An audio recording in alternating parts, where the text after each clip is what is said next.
আসসালামু আলাইকুম। আজকে আমরা বিক্রিয়ার শূন্য ক্রম বিক্রিয়া কাকে বলছি বা শূন্য ক্রম বিক্রিয়ার বেগ ধ্রুবকের সমীকরণ বা গাণিতিক সমীকরণটা উপপাদন করার চেষ্টা করব। তাহলে চলো প্রথমে সংজ্ঞা দিয়ে শুরু করা যাক। শূন্য ক্রম বিক্রিয়া কাকে বলে? শূন্য ক্রম বলতে তো আমরা বুঝতে পারছি যে এটার ঘাত অবশ্যই শূন্য হবে। আর তাহলে দেখো, আমাদের প্রথম ক্রম যখন হয় তখন প্রথম ঘাতের সমানুপাতিক, দ্বিতীয় ক্রম যখন কথাটা আসে তখন দ্বিতীয় ঘাতের সমানুপাতিক, শূন্য ক্রম কথাটা আসছে মানে অবশ্যই শূন্য ঘাতের সমানুপাতিক। আর আমরা জানি যে কোনো কিছু পাওয়ার আমাদের 0 হইলে সেটা ইকুয়াল টু 1 হয়, তাই না?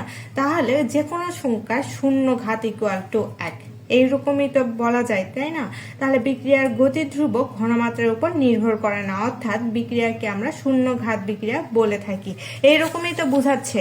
তাহলে দেখো, বিক্রিয়ার হার বিক্রিয়কের ঘনত্বের শূন্য ঘাতের সমানুপাতিক হলেই তাকে আমরা শূন্য ক্রম বিক্রিয়া বলি। এখন ঘনমাত্রাকে আমরা সি দ্বারা প্রকাশ করি, তাহলে আমাদের বিক্রিয়ার হারকে আমরা -dc/dt দ্বারা প্রকাশ করছি। এখন আমাদের অনেক কিছু দ্বারা প্রকাশ করা যায়, সেক্ষেত্রে আমরা বিক্রিয়ার গতি বা বিক্রিয়ার হারকে আমরা রেট অফ রিঅ্যাকশনকে আমরা -dc/dt দ্বারা প্রকাশ করলাম।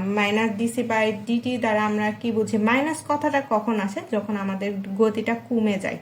গতি কমে গেলে তো আমাদের অবশ্যই ঘনমাত্রা কম, বিক্রিয়ার গতি কম, এই ধরনেরই তো বুঝাই, তাই না? তাহলে ঘনমাত্রা কমে যাচ্ছে অর্থাৎ বিক্রিয়ার গতিটা কমে যাচ্ছে, এই জন্য আমরা মাইনাস চিহ্নটা অবশ্যই ইউজ করেছি। এখন বিক্রিয়কের হার বিক্রিয়কের ঘনত্বের শূন্য ঘাতের সমানুপাতিক।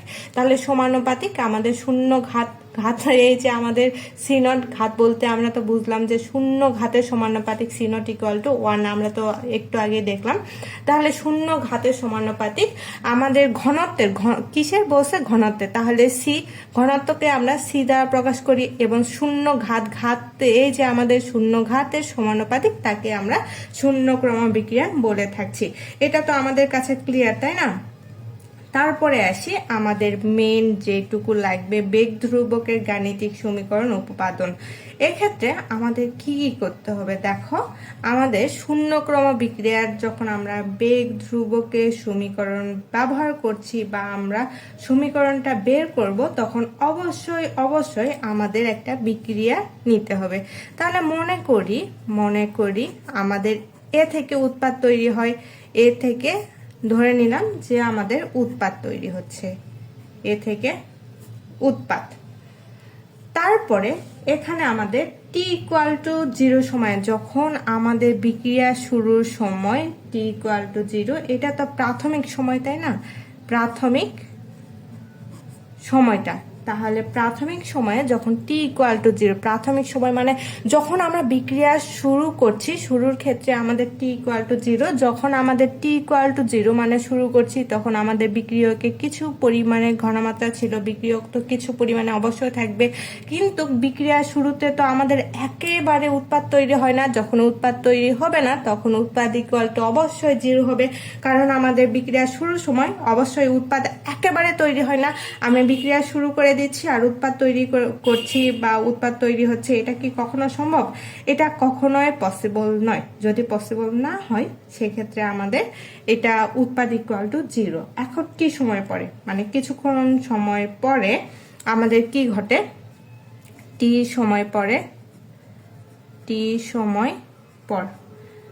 সময় পরে ধরে নিলাম যে আমাদের x পরিমাণে উৎপাদ তৈরি হয়েছে। কি পরিমাণে? x পরিমাণে উৎপাদ তৈরি হয়েছে। যদি আমাদের x পরিমাণে উৎপাদ তৈরি হয়, তাহলে বিক্রিয়ক ফার্স্ট অবস্থানে কি ছিল? a পরিমাণে ছিল।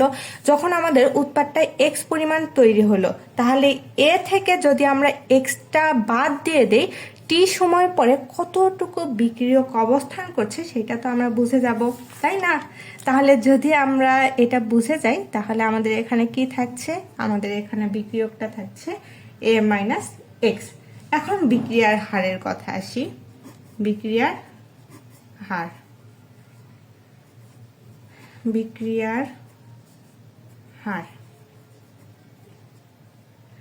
এই যে দেখো, যখন আমরা বিক্রিয়ার হার বা বিক্রিয়ার ক্রম নির্ণয় করব, অর্ডার অফ রিঅ্যাকশন, সেক্ষেত্রে আমাদের যে কোনো বিক্রিয়ার হারকে আমরা কি দ্বারা প্রকাশ করি? বিক্রিয়ার হারকে আমরা প্রকাশ করি dx/dt দ্বারা।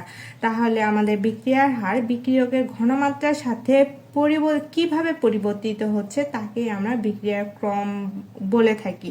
তাহলে আমরা এখানে কিভাবে পরিবর্তন করব, তখন এটা আমাদের একান্তই ব্যক্তিগত ব্যাপার, এমনটাই তো হওয়া উচিত, তাই না? তাহলে দেখো আমাদের বিক্রিয়ার হার, মানে আমরা বিক্রিয়ার হার বের করছি। বিক্রিয়ার হারকে আমরা কি দ্বারা প্রকাশ করি? dx/dt দ্বারা প্রকাশ করি। এখন আমাদের এখানে কি নিব?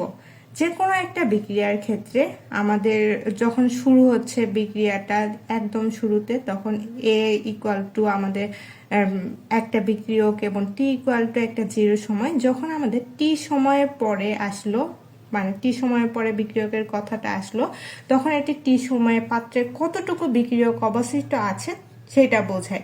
এখন বিক্রিয়া যত চলে এক্স এর মান তত পরিমাণে বৃদ্ধি পায়, এমনটাই তো হওয়ার কথা, তাই না?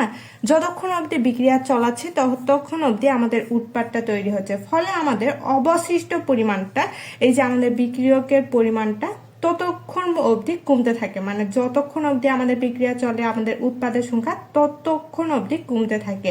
আর আমাদের যেটা আমরা দেখছি সেটা কিন্তু শূন্য ক্রম বিক্রিয়া, সেখানে আমাদের বলা হয়েছে যে বিক্রিয়ার হার অবশিষ্ট ঘনমাত্রার উপর নির্ভর করে না। তাহলে দেখো এখানে আমরা কি করব, dx সমানুপাতিক, এখানে আমরা নিব a - x। আর এখানে আমাদের শূন্য ক্রম বিক্রিয়ার ক্ষেত্রে এখানে ঘাত অবশ্যই শূন্য হবে। এখন যদি তোমাদের কথাটা আসে এইরকম যে আমরা a - x এখানে কেন ইউজ করলাম, এখানে তো আমরা x ও ইউজ করতে পারতাম, কারণ আমরা সবসময় উৎপাদের ঘনমাত্রায় ব্যবহার করে থাকি। আমরা উৎপাদের ঘনমাত্রা ব্যবহার করছি বা বিক্রিয়কের ঘনমাত্রা ব্যবহার করছি এটা কোনো ফ্যাক্ট নয়, কিন্তু এক্ষেত্রে আমরা কেন বিক্রিয়কটাই ব্যবহার করলাম, তাই না? তাহলে a - x বলতে আমরা কি বুঝি? a - x হলো যে কোনো সময় পাত্রের কতটুকু কেমিক্যাল অবশিষ্ট আছে বা বিক্রিয়ক অবশিষ্ট আছে। আর রসায়নে আমাদের বিক্রিয়ার হার দেখানোর সময় বাকি থাকা পরিমাণ দিয়ে সমীকরণ শুরু করতে হয়। তাহলে বাকি থাকা পরিমাণ কতটুকু? বাকি থাকা পরিমাণ দ্বারা তো আমরা a - x তাই বুঝতে পারছি, তাই না? তাহলে বাকি থাকা পরিমাণটা নিয়েই আমরা কথা বলবো। এক্ষেত্রে আমাদের বিক্রিয়ার হার ইকুয়াল টু আমরা কি জানি, dx/dt। এটা তো বিক্রিয়ার হার সমানুপাতিক, আমাদের কার সমানুপাতিক? আমাদের বিক্রিয়ার ঘনত্বের শূন্য ঘাতের সমানুপাতিক। আর আমাদের বিক্রিয়ার ঘনত্ব কোনটা নিলাম? কতটুকু পরিমাণ বিক্রিয়ক অবশিষ্ট আছে সেই পরিমাণ নিলাম এবং তার শূন্য ঘাতে আমরা সমানুপাতিক করে নিলাম। এখন আসি মূল ক্যালকুলেশনে। আমাদের যে কোনো কিছুর ক্ষেত্রে, সেটা যে কোনো কিছুই হোক না কেন, যখন আমাদের পাওয়ারটা 0 আসে সেক্ষেত্রে আমাদের মানটা ইকুয়াল টু আমরা 1 লিখতে পারি। এটা তো তোমাদের জানা, তাই না? ম্যাথ বা ফিজিক্স বা কেমিস্ট্রির ক্ষেত্রে এটা আমাদের করে নিতে হয়। এখন dx/dt সমানুপাতিক চিহ্নটা উঠাই দিলে আমাদের এই পাশে কি নিতে পারি? কে নিতে পারি a - x নট। তারপরে আসি এখন আমরা কি করব, এই যে দেখো a - x ইকুয়াল টু আমরা কি জানি 1 জানি, তাহলে অবশ্যই এখানে আমরা 1টা দিয়ে নিতে পারি। তাহলে dx/dt ইকুয়াল টু k × 1, বা dx ইকুয়াল টু আমরা এই যে dt এটাকে এই পাশে যদি উঠাই দিই তাহলে এখানে আমাদের কি থাকে, k dt। এখন আমরা কি করব, এখানে আমরা একটা সমানুপাতিক ধ্রুবকটা উঠাই দিলাম, তাই না? কথাটা হচ্ছে যে আমরা এখান থেকে আমরা সমানুপাতিক চিহ্ন উঠাই দিলাম, সমানুপাতিক ধ্রুবক নিলাম, তারপরে কে ডিটির ওই পাশে নিলাম, তারপর dx equal to k dt নিলাম। এইটুকুর পরে আমাদের এইটুকু পর্যন্ত আসার পরে এটি কেন হচ্ছে? এটি হলো একটা নির্দিষ্ট মুহূর্তে, কোনো একটা নির্দিষ্ট মুহূর্তে কোনো একটা সময়ের ক্ষুদ্রাতি, এই যে ডিএক্স বা ডিটি দ্বারা তো আমরা বুঝতে পারছি যে অতি ক্ষুদ্রাতি ক্ষুদ্র কথাটা ব্যবহার করা হয়েছে। তাহলে অতি ক্ষুদ্রাতি ক্ষুদ্র সময়টা আমরা হিসাব করছি।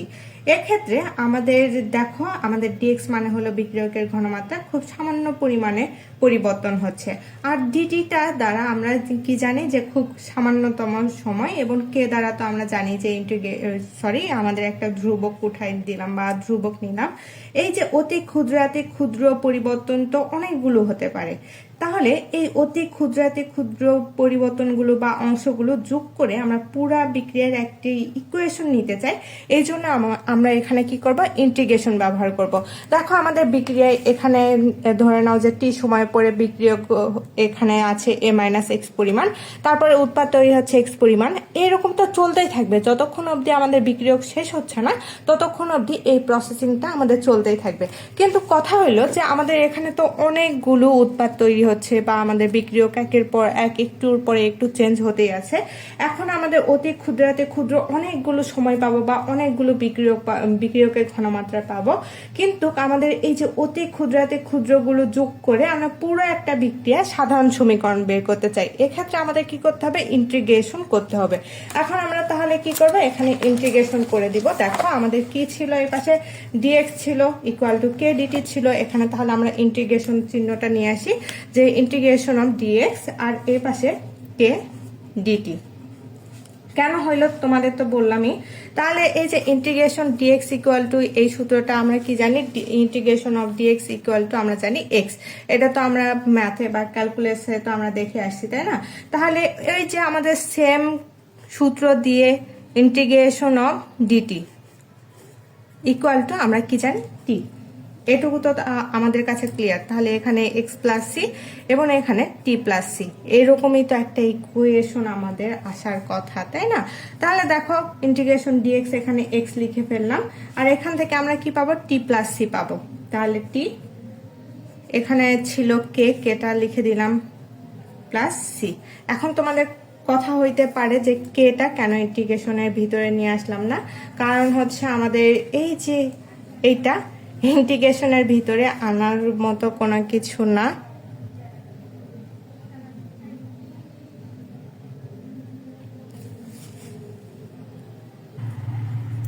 কে একটা কনস্ট্যান্ট, এই জন্য এটা ইন্টিগ্রেশনের বাইরে সবসময় রাখতে হয়। তারপরে দেখো এখানে আমরা এখানে টি ইকুয়াল টু 0 ধরে নেব, কারণ আমাদের যখন বিক্রিয়াটা ছিল, বিক্রিয়কটা আমরা নিচ্ছিলাম যে টি ইকুয়াল টু 0, প্রাথমিক যে বিক্রিয়কটা ছিল। দেখো প্রাথমিক বিক্রিয়কের ক্ষেত্রে আমরা কি করেছিলাম যে টি ইকুয়াল টু 0 সময় আমাদের এ পরিমাণে উৎপাদ ছিল।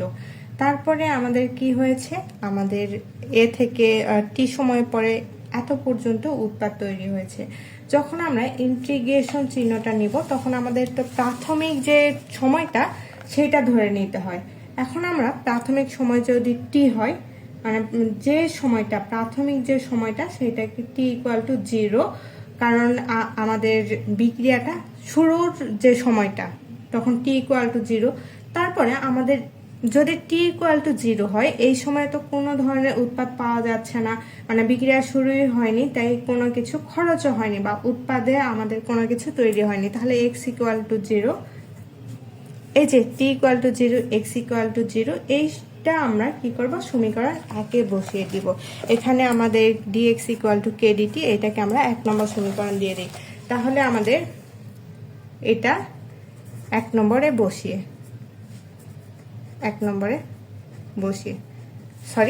এটাকে আমরা 1 নম্বর সমীকরণ দিয়ে দিই। দেখো 1 নম্বরে বসিয়ে তাহলে এক্স ইকুয়াল টু আমরা কি লিখতে পারি, কে ইন্টু টি এর জায়গাতে 0 প্লাস আমাদের সি। এক্স ইকুয়াল টু এখানেও তো 0 হয়ে যাবে, তাই না? তাহলে আমরা এখান থেকে কি পাবো, কে ইকুয়াল টু 0 পাবো। এটাকে আমরা 2 নম্বর সমীকরণ দিয়ে দিই। তারপরে সি ইকুয়াল টু যে 0 ইকুয়েশনটা পাইলাম, এটা আমরা কি করব, এটা আবার 1 নম্বরে বসিয়ে দিব। 1 নম্বরে বসিয়ে সমীকরণ যে 1 নম্বরটা আছে সেখানে বসাবো। তাহলে x equal to k t plus c, সি এর জায়গাতে 0, অতএব আমাদের এক্স ইকুয়াল টু কি পাবো, কে টি প্লাস কেটি। তারপরে কে ইকুয়াল টু আমাদের কি বের করতে বলছে, শূন্য ক্রম বিক্রিয়ার বেগ ধ্রুবকের গাণিতিক সমীকরণ উপপাদন করতে বলছে। তাহলে বেগ ধ্রুবক আমরা কি দ্বারা প্রকাশ করি, বেগ ধ্রুবককে আমরা সাধারণভাবে কে দ্বারা প্রকাশ করি। যদি বেগ ধ্রুবককে কে দ্বারা প্রকাশ করি তাহলে কে ইকুয়াল টু আমরা কি লিখতে পারি, এক্স ডিভাইডেড টি। তাহলে এই যে K equal to x divided টি, এইটাই হচ্ছে আমাদের শূন্য ক্রম বিক্রিয়ার বেগ ধ্রুবকের গাণিতিক সমীকরণ উপপাদন। তাহলে এই সমীকরণটা বের করার জন্য আমরা প্রথমে কি করছি, প্রথমে আমরা একটা বিক্রিয়ক ধরে নিয়েছি, বিক্রিয়কে ইকুয়াল টু আমাদের উৎপাদ ধরে নিয়েছি। উৎপাদ যখন আমাদের বিক্রিয়কটা শুরু হয় সেক্ষেত্রে আমাদের উৎপাদ ইকুয়াল টু তো আমরা জানি যে 0। আবার আমরা টি সময় পরে বিক্রিয়কের কতটুকু পরিমাণে অবশিষ্ট আছে, টি সময় পরে অবশ্যই উৎপাদ তৈরি হয় এবং এই সময়ে আমাদের বিক্রিয়ক কতটুকু অবস্থিত থাকবে, এই যে উৎপাদ থেকে যদি আমরা বিক্রিয়কটা বাদ দেই তাহলে বাকি অংশটুকু আমরা পেয়ে যাব। এখন আসি বিক্রিয়ার হারের ক্ষেত্রে। বিক্রিয়ার হারকে আমরা প্রকাশ করি ডিএক্স ডিভাইডেড ডিটি দ্বারা। তাহলে ডিএক্স ডিভাইডেড ডিটি সমানুপাতিক এ মাইনাস এক্স। এখন আমাদের কথা হতেই পারে যে কেন আমরা উৎপাদ নিলাম না, বিক্রিয়ক নিলাম, কারণ বাকি অংশটুকু হিসাব করব, এক্ষেত্রে আমরা বিক্রিয়ক ব্যবহার করলাম।